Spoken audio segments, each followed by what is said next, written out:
अस्सलाम वालेकुम, welcome to smart work zone. आज हम CS 604 की मिड टर्म प्रिपरेशन का पार्ट 2 स्टार्ट कर रहे हैं। पार्ट 1 अपलोड कर दिया हुआ है। अगर आपने अभी तक पार्ट 1 नहीं देखा तो ज़रूर देखिएगा, उसमें बहुत सारे कॉन्सेप्ट जो हैं वो क्लियर करवाए हुए हैं। बाकी जो चीज़ें रह गई थी वो हम इस पार्ट में कवर करेंगे। तो पार्ट 1 अगर आपने नहीं देखा तो आपको डिस्क्रिप्शन में उसका लिंक मिल जाएगा। तो चलें स्टार्ट करते हैं। हम जो है अपने क्विज़ को, अगर आपने देखी हुई हैं वीडियोस तो आपको पता होगा, हम अपने क्विज़ को जो है उसके जितने भी कॉन्सेप्ट्स होते हैं उससे रिलेटेड हर एक को डिस्कस करते हैं। तो इसमें भी हम बिल्कुल इसी तरह करेंगे। यहाँ हमारा सबसे पहला क्वेश्चन है, when process open it's first file explicitly it will get descriptor number. कहते हैं कि जब आप फाइल को ओपन करते हैं तो फाइल को कौन सा डिस्क्रिप्टर नंबर मिलता है। देखिए, जब भी आप फाइल को ओपन करेंगे तो फाइल को डिस्क्रिप्टर नंबर जो पहला मिलेगा वो 3 मिलेगा। 3 क्यों मिलेगा? पहले 3 नंबर जो हैं वो रिजर्व्ड होते हैं, 0, 1 और 2। क्यों? 0 जो है ये इनपुट के लिए रिजर्व होता है, 1 आउटपुट के लिए और 2 जो है ये एरर के लिए। ये वही स्टैंडर्ड फाइल्स हैं जिन तीनों को हमने पार्ट 1 में डिस्कस किया था। बहुत एक्सप्लेन से मैंने आपको बताया था कि जो स्टैंडर्ड फाइल्स होती हैं 3 हमारे पास, एक इनपुट की, एक आउटपुट और एक एरर की, उन तीनों को जो है एक एक फाइल डिस्क्रिप्टर दिया जाता है। और जो इनपुट होती है उसको 0 आउटपुट के लिए 1 और एरर के लिए 0 जो है वो दिए जाते हैं। तो इसके बाद जो अवेलेबल होता है डिस्क्रिप्टर वो 3 होता है। तो जब भी फाइल ओपन होती है तो उसको जो सबसे पहला डिस्क्रिप्टर मिलता है वो 3 होता है। उसके बाद हमारे पास नेक्स्ट क्वेश्चन है, using dash system call we can create a new process in Unix. Unix के अंदर हमें जब एक नया प्रोसेस क्रिएट करना है तो उसके लिए हम क्या कॉल करेंगे। हमारे पास ऑप्शन है, हम फॉक कॉल करेंगे, exec, वेट या एग्जिट। तो देखें, जो हमारे पास फॉक कॉल होती है ये हमारे पास एक सेम बिल्कुल पेरेंट की तरह एक चाइल्ड जनरेट कर देती है। ठीक है, तो इसका जो करेक्ट आंसर है वो फॉक होगा, क्योंकि फॉक जो है यही एक न्यू प्रोसेस बनाती है जिसे चाइल्ड प्रोसेस कहा जाता है। तो फॉक प्रोसेस सिस्टम कॉल के ज़रिए हम जो है यूनिक्स के अंदर एक नया प्रोसेस क्रिएट कर सकते हैं। बाकी 3 जो कॉल्स हैं वो किस लिए हैं वो भी मैं आपको एक्सप्लेन कर देती हूँ। exec फाइल जो है ये आपका जो अभी रनिंग प्रोग्राम चल रहा होता है, आपके एक प्रोग्राम का जो प्रोसेस चल रहा है उसको रिप्लेस करके एक नए प्रोसेस को यहाँ पे ले आती है। ठीक है, तो वो प्रोसेस को रिप्लेस करने के लिए exec कॉल किया जाता है। इसी तरह वेट की कमांड जो है ये आपके प्रोसेस को वेट करने के लिए दिया है। इससे कि अगर आप समझें कि यहाँ पे हमारे पास 4 प्रोसेस अगर चल रहे हैं तो CPU एक टाइम में एक को ही टाइम दे रहा होता है। ठीक है, CPU एक वक्त में एक ही प्रोसेस यूज़ करेगा। तो अगर ये प्रोसेस CPU यूज़ कर रहा है तो बाकी तीनों वेट में है। ठीक है, तो ये उसके लिए होता है वेट कॉल करने के लिए। अगर आप चाहते हैं कि कोई प्रोसेस आपका वेट में आ जाए, वो अभी CPU को यूज़ ना करे, तो उसके लिए हम वेट कॉल करते हैं। और एग्जिट जो है ये आपके प्रोसेस को टर्मिनेट करने के लिए, आप अपने प्रोसेस को ख़त्म करना चाहते हैं तो उसके लिए हम एग्जिट को कॉल करते हैं। उसके बाद हमारे पास जो नेक्स्ट क्वेश्चन है वो है, which one is not the state of the process. Process की स्टेट कौन सी नहीं होती। हमारे पास यहाँ पे 4 ऑप्शन है, वेटिंग, रनिंग, प्रिविलेज्ड या न्यू। तो प्रिविलेज्ड जो है ये हमारे पास स्टेट नहीं होती, ये इंस्ट्रक्शन की एक टाइप होती है, इंस्ट्रक्शन की एक काइंड होती है। ठीक है, तो CPU 2 तरह की जो है इंस्ट्रक्शंस रखता है, एक प्रिविलेज्ड होती हैं और एक नॉन प्रिविलेज्ड इंस्ट्रक्शंस होती हैं। प्रिविलेज्ड इंस्ट्रक्शंस वो होती हैं जो हम यूज़र से हाइड रखते हैं, जो हम चाहते हैं कि ये कॉमनली यूज़ ना हो, इन तक यूज़र की एक्सेस ना हो, तो वो जो इंस्ट्रक्शंस होती हैं उनको हम यूज़र से हाइड कर देते हैं और उनको प्रिविलेज्ड इंस्ट्रक्शंस कहा जाता है। तो यहाँ पे क्योंकि हमारे पास जो है प्रोसेस की स्टेट की बात हो रही थी, तो प्रोसेस की जो स्टेट्स होते हैं 5 स्टेट्स होती हैं हमारे पास। मैं आपको नोट से यहाँ रिव्यू करवाती हूँ। ये देखें, यहाँ पे हमारे पास सबसे पहली न्यू स्टेज होती है। जब हम अपने प्रोसेस को स्टार्ट करते हैं, क्रिएट करते हैं, तो वो हमारे पास न्यू स्टेट होती है। उसके बाद सेकंड स्टेट जो हमारे पास आती है वो होती है जब आप अपनी इंस्ट्रक्शन को एग्जीक्यूट करवाते हैं, वो रनिंग स्टेट होती है। यानी कि जब आपकी प्रोसेस को CPU मिल गया और वो काम कर रहा है तो वो रनिंग स्टेट होगी। अब जो उसके बाद जब आपका CPU जो है वो किसी और प्रोसेस को मिल गया तो आपका प्रोसेस जो है वो वेटिंग स्टेज में होगा, वो उसकी वेटिंग स्टेज होगी। उसके बाद जो है रेडी स्टेट होती है कि process is waiting to be assign to a processor, ठीक है। और उसके बाद टर्मिनेटिंग स्टेज होती है जिसके अंदर जो है आपका प्रोसेस का काम जो है वो ख़त्म हो जाता है, आपका प्रोसेस ख़त्म कर दिया जाता है। तो यहाँ पे जो है आपको पूछा हुआ था कि कौन सी स्टेट नहीं है, तो मैंने आपको बताया कि प्रिविलेज जो स्टेट है ये स्टेट नहीं है, ये आपके पास इंस्ट्रक्शन जो है इंस्ट्रक्शन की एक काइंड है, ठीक है। उसके बाद हमारे पास नेक्स्ट क्वेश्चन है, to avoid race condition the number of process that may be simultaneously inside their critical section is. तो रेस कंडीशन को अवॉइड करने के लिए हमारे पास सिर्फ जो है एक प्रोसेस ही हम जो है वो इनसाइड क्रिटिकल सेक्शंस के अंदर यूज़ कर रहे होते हैं। इसके बाद हमारा नेक्स्ट क्वेश्चन है, dash loads verifies and executes programs that have been translated into Java byte code, के किसके ज़रिए हम जावा बाइट कोड के अंदर जो है वो अपने प्रोग्राम को लोड कर सकते हैं, वेरीफाई कर सकते हैं, एग्जीक्यूट कर सकते हैं। तो ये आपको नाम से ही पता चल जाएगा कि जावा वर्चुअल मशीन जो है ये जावा लैंग्वेज के लिए यूज़ की जाती है। उसके बाद हमारे पास जो है वीएम वेयर यानी कि वर्चुअल मशीन वेयर जो है इसे विंडो प्लेटफॉर्म पर यूज़ किया जाता है। तो ये आपके पास दोनों चीज़ें जो हैं ये आपने दोनों ऑप्शन याद रख लेने। अगर आपको वो वीएम वेयर का पूछता है तो इसे विंडो प्लेटफॉर्म के लिए यूज़ किया जाता है, और जावा वर्चुअल मशीन जो है ये जावा कोड के लिए यूज़ की जाती है। A time interval when a process uses CPU only is called। देखिए CPU जब यूज़ कर रहा हो कोई प्रोसेस तो उसको हम क्या कहेंगे। जो हमारा एक प्रोसेस होता है ना उसके दो बर्स्ट होते हैं हमारे पास, एक तो आईओ बर्स्ट होता है और एक सीपीयू बर्स्ट होता है। आईओ बर्स्ट वो होगा जब आपका प्रोसेस जो है वो कोई इनपुट ले रहा है या कोई आउटपुट दे रहा है, ठीक है। आप कुछ उस पर राइट कर रहे हैं या वो आपको स्क्रीन पे कुछ डिस्प्ले करवा रहा है तो वो उसका आईओ बर्स्ट होगा। और दूसरा उसका हिस्सा ये होता है कि वो सीपीयू बर्स्ट हो, यानी कि कोई कैलकुलेशन हो रही है, कोई सीपीयू अपना काम कर रहा है, ठीक है। दो ही पार्ट होते हैं इसके, एक आईओ बर्स्ट और एक सीपीयू बर्स्ट। तो वो कह रहा है कि जिसके अंदर सीपीयू यूज़ हो रहा हो तो जाहिर है वो हमारे पास सीपीयू बर्स्ट होगा। लेकिन अगर वो आपसे कहे कि वो इनपुट ले रहा है या वो आउटपुट दे रहा है या इस तरह की कोई वो आपको स्टेटमेंट देता है तो वो आपके पास आईओ बर्स्ट होगा।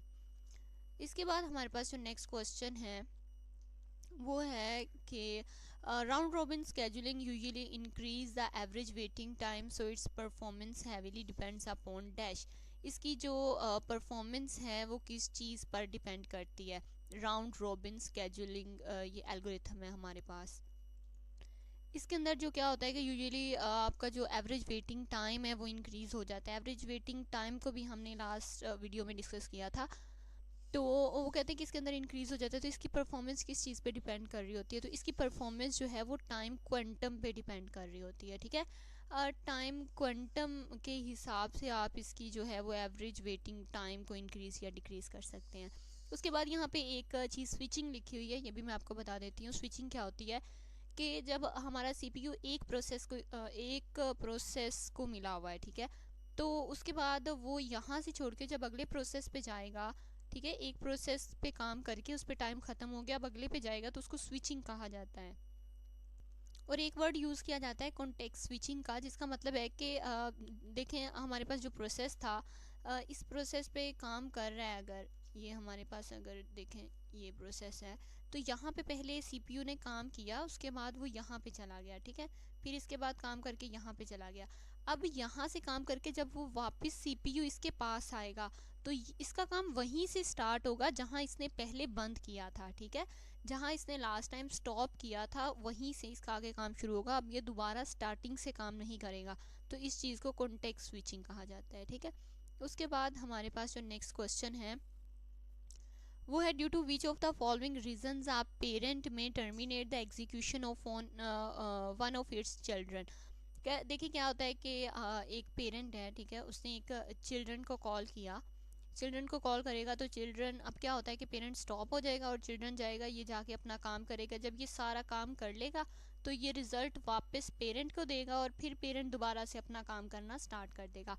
अब वो कहता है कि ऐसी क्या कंडीशंस हो सकती हैं, ऐसी कौन सी रीजंस हो सकती हैं कि पेरेंट जो है वो जो उसने चाइल्ड बनाया था वो उसको टर्मिनेट कर दे, ख़त्म कर दे, कि कहे कि बस ठीक है अब तुम्हारी ज़रूरत नहीं है, तुम काम नहीं करोगे। तो इसके लिए हमारे पास 3 कंडीशंस होती हैं। वो 3 कंडीशन कौन सी हैं? सबसे पहली ये है कि child has exceeded its usage of some of the resources that is, उसे जो रिसोर्सेज दी गई थी चाइल्ड को, चाइल्ड उससे एक्सीड कर गया। यानी कि उसे जो स्टैक दिया गया था, मतलब हम ये कंसिडर कर लें कि उसे एक स्टैक दिया गया था, इसके अंदर तुमने डाटा डालना है, अब स्टैक फुल हो गया है, ठीक है, उसके पास अब और जगह नहीं है कि वो अपना जो है वो डाटा रख ले, या उसके पास इस तरह और भी जो रिसोर्सेज थे वो अब उसके पास नहीं है, कम पड़ गए हैं। तो उस सिचुएशन में क्या करता है कि पेरेंट जो है चाइल्ड को टर्मिनेट कर देता है, ख़त्म कर देता है। दूसरी सिचुएशन क्या होती है कि जो उसे टास्क साइन किया गया था, पेरेंट ने चाइल्ड बनाया और उसे एक टास्क साइन किया, और अब जो है पेरेंट को उस के आंसर की ज़रूरत ही नहीं है, उसके बगैर ही उसका काम हो गया और उसने अपना जो है काम स्टार्ट करना है, इसके आंसर की ज़रूरत नहीं रही, ठीक है। तो अब वो क्या करेगा कि अपने चाइल्ड को जो है वो टर्मिनेट कर देगा। तो ये क्या है कि आपके पास जो टास्क असाइन किया गया था वो अब उसकी रिक्वायरमेंट नहीं है। और थर्ड ऑप्शन क्या हो सकता है कि चाइल्ड बनाया, चाइल्ड काम कर रहा था और पीछे से पेरेंट को ही टर्मिनेट कर दिया गया। अगर पेरेंट ही टर्मिनेट हो जाएगा तो फिर साथ में चाइल्ड भी टर्मिनेट कर दिया जाएगा।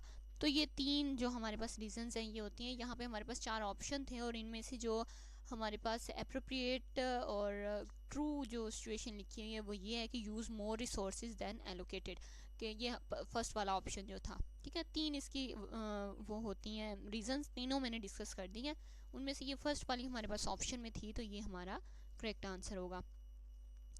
आई होप आपको लेक्चर जो है इससे आपकी हेल्प हो रही होगी। तो अगर आपकी प्रिपरेशन हो रही है तो चैनल को ज़रूर सब्सक्राइब कीजिएगा, और अगर आपने सब्सक्राइब कर दिया हुआ है तो आप दूसरी डिवाइस से भी सब्सक्राइब कर सकते हैं, क्योंकि सब्सक्राइबर्स बहुत ज़रूरी होते हैं। तो देखिए हमारे पास जो नेक्स्ट क्वेश्चन है वो है, which of the following tool is used for inter process communication between related और unrelated processes on the same system or unrelated processes on different systems over the network। ये आपको याद हो तो हमने लास्ट लेक्चर में इस चीज़ को डिस्कस किया था कि जो कम्युनिकेशन करवाई जाती है, हम कहते हैं कि हमारे पास एक टाइम पे 3 प्रोसेस चल रहे हैं, 4 प्रोसेस चल रहे हैं। तो अगर हम कहें कि हमारे पास एक टाइम पे 4 प्रोसेस चल रहे हैं, तो अगर इन प्रोसेसेस ने आपस में कम्युनिकेशन करनी हो तो ये किस तरह करेंगे? तो आपस में कम्युनिकेशन करने के लिए हमारे पास 3 चीज़ें होती हैं। एक हमारे पास पाइप होता है, एक BST सॉकेट होता है और एक हमारे पास FIFO होता है। तो पाइप कब यूज़ किया जाता है? पाइप उन दो जो है प्रोसेसेस के दरमियान सिर्फ कम्युनिकेशन करवा सकता है जो रिलेटेड हो, यानी कि जो जिनका आपस में कोई रिलेशन हो, जैसे चाइल्ड और पेरेंट का या फिर सिबलिंग्स का या इस तरह का कोई रिलेशन हो, ठीक है। तो पाइप सिर्फ उस वक्त उनकी जो है वो कम्युनिकेशन करवा सकता है जब वो रिलेटेड हो। तो यहाँ हमें पूछा गया है कि वो रिलेटेड और अनरिलेटेड दोनों की जिसमें हो सकती है। तो रिलेटेड और अनरिलेटेड दोनों प्रोसेस की BST सॉकेट जो है ये भी रिलेटेड और अनरिलेटेड दोनों की करवा देता है, और जो नेम्ड पाइप फाइफो है ये भी दोनों की, रिलेटेड और अनरिलेटेड दोनों की करवा देता है। लेकिन इन दोनों में फ़र्क ये है कि जो फाइफो है ये लिनक्स या यूनिक्स सिस्टम पर करवाता है, और जो BST सॉकेट है ये डिफरेंट सिस्टम्स यानी कि मुख्तलिफ सिस्टम्स पर ये काम कर सकता है, यही वाला जो है रिलेटेड और अनरिलेटेड प्रोसेसेस का कोई कम्युनिकेशन करवा सकता है। तो फाइफो सिर्फ यूनिक्स और लिनक्स में करवाता है। तो यहाँ उन्होंने कहा है एक तो वो रिलेटेड और अनरिलेटेड प्रोसेसेस की कम्युनिकेशन करवाता हो, और दूसरा जो है वो डिफरेंट सिस्टम्स पर करवाता हो। तो इसी हिसाब से देखें तो आपका जो BST सॉकेट है वो आपका करेक्ट आंसर है। नेक्स्ट आपके पास क्वेश्चन है, the files which are automatically opened by the kernel for every process to read its input from and sends its output and error messages are called। कहते हैं कि वो कौन सी फाइल हैं जिन्हें कर्नल ऑटोमेटिकली ओपन कर देता है और फिर उनसे रीड किया जाता है, उन पर राइट किया जाता है। एरर मैसेजेस वाले ये हमने बहुत दफ़ा डिस्कस कर लिए हैं, ये हमारे पास स्टैंडर्ड फाइल्स होती हैं। यहाँ हमारे पास क्वेश्चन है, कहता है in Unix Linux client server process communication server process runs in the background by terminating its command line with, यानी कि आपका जो प्रोसेस है उससे बैकग्राउंड में जो प्रोसेस चल रहा है उसको टर्मिनेट करवाया जा सकता है किस कमांड से? तो उसके लिए एंड की कमांड यूज़ होती है। ये पेज 58 पे आपको एज इट इज़ मिल जाएगा। इसके लिए किसी कॉन्सेप्ट की ज़रूरत नहीं है। तो नेक्स्ट हमारे पास क्वेश्चन है each thread has its own dash. तो थ्रेड जो है, हर थ्रेड की अपनी आईडी होती है। एक्चुअल में एक थ्रेड की हर थ्रेड की अपनी अपनी चीज़ें होती हैं। उनमें थ्रेड आईडी होती है, प्रोग्राम काउंटर होता है, स्टैक होता है, रजिस्टर्स इनके पास अपने होते हैं, प्रायोरिटीज़ होती हैं।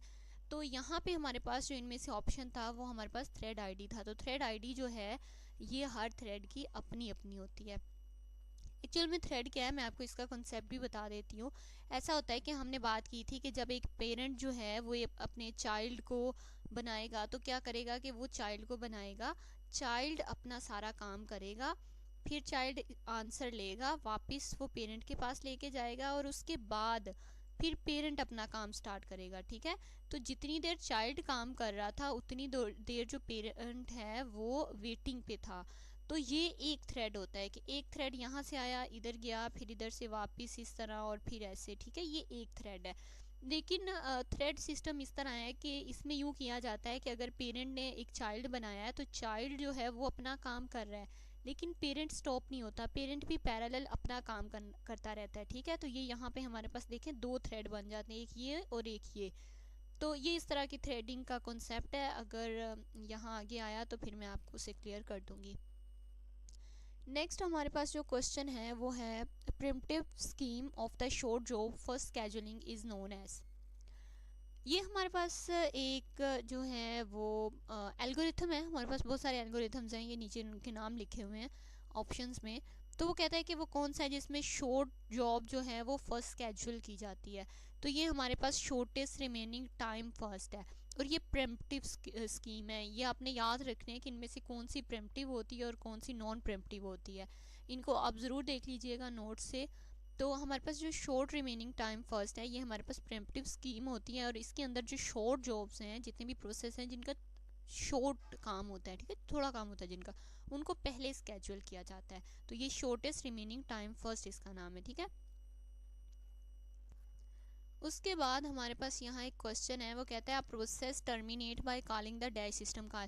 कहता है कि अगर हमने किसी प्रोसेस को टर्मिनेट करना हो तो हम कौन सी कॉल करेंगे। टर्मिनेट मैंने आपको पहले भी बताया कि टर्मिनेट का मतलब है कि आप अपने प्रोसेस को ख़त्म कर रहे हैं, एंड कर रहे हैं। तो अपने प्रोसेस को एंड करने के लिए वैसे तो आप देखें तो आपको देखते ही पता चल जाएगा कि एग्ज़िट उसका जो है वो ट्रू आंसर है। और वेट, फॉक और ये मैंने तीनों आपको पहले डिस्क्राइब कर दिए हुए हैं, तो आई होप वो तो आपको अभी तक पता ही होंगे। तो नेक्स्ट चलते हैं। नेक्स्ट हमारे पास क्वेश्चन है the dash system call is used to open और क्रिएट अ फाइल। हम किसी फाइल को ओपन या क्रिएट करने के लिए कौन सी कमांड देते हैं। तो ये भी आपको बहुत मुश्किल कोई काम नहीं है। अगर आप ओपन की कमांड देंगे तो वो ओपन हो जाएगा। अगर आपने रीड करना है किसी फाइल को तो आप रीड की कमांड देंगे। अगर आपने राइट करना है तो राइट की देंगे। और अगर आप फाइल को क्लोज करना चाहते हैं तो आप क्लोज की कमांड देंगे। इसमें कुछ भी डिफ़िकल्ट नहीं है। तो नेक्स्ट क्वेश्चन है हमारे पास the syntax for input redirection is. ये देखें, ये हमारे पास फिर वही चीज़ आ गई जो मैंने पहले भी आपको डिस्कस की थी कि अगर वो आपसे इनपुट रीडायरेक्शन की बात करता है। इनपुट रीडायरेक्शन का क्या मतलब है, देखिए सबसे पहले तो इनपुट की डायरेक्शन दी होती है। इनपुट की बाय फोल्ड डायरेक्शन जो है वो कीबोर्ड के साथ होती है। ठीक है, आपने जब भी लेना है इनपुट तो बाय डिफ़ॉल्ट आप उसे कीबोर्ड से लेते हैं। लेकिन रीडायरेक्शन का मतलब है कि आप चेंज कर सकते हैं। आप कहें कि हमने कीबोर्ड से नहीं लेना, किसी और जगह से इनपुट लेना है, तो जिस जगह से आपने इनपुट लेना है आप उस फाइल का नाम यहाँ पे लिखेंगे कि इस फाइल से आपने इनपुट लेना है। और इनपुट के लिए मैंने आपको बताया था कि हम स्मॉलर देन का साइन यूज़ करते हैं। और अगर आपको यहाँ पे इनपुट की जगह आउटपुट रीडायरेक्शन पूछा जाए तो उसके लिए हम ग्रेटर देन का साइन यूज़ करते हैं। इसके बाद हमारे पास यहाँ क्वेश्चन है, ये देखिए यहाँ पे उन्होंने लिख दिया the syntax for output redirection. तो आउटपुट के लिए हमारे पास ग्रेटर देन का साइन यूज़ होता है। नेक्स्ट क्वेश्चन है dash algorithm is the optimal scheduling algorithm among all the non preemptive scheduling algorithms. अब देखें वो आपसे नॉन प्रेम्पटिव स्केड्यूलिंग एल्गोरिथम पूछ रहा है। मैंने आपसे पहले भी कहा था आप देख लीजिएगा कौन से प्रेम्पटिव हैं और कौन से नॉन प्रेम्पटिव हैं।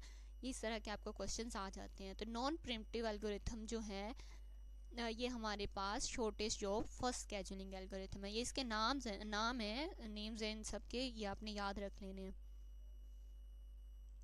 नेक्स्ट क्वेश्चन है हमारे पास, process synchronization is a process of helping processes to.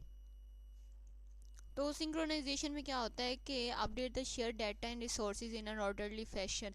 आपका जो डाटा है उसको अपडेट किया जाता है और किसी ख़ास ऑर्डर में उन्हें जो है वो तरतीब दे दी जाती है।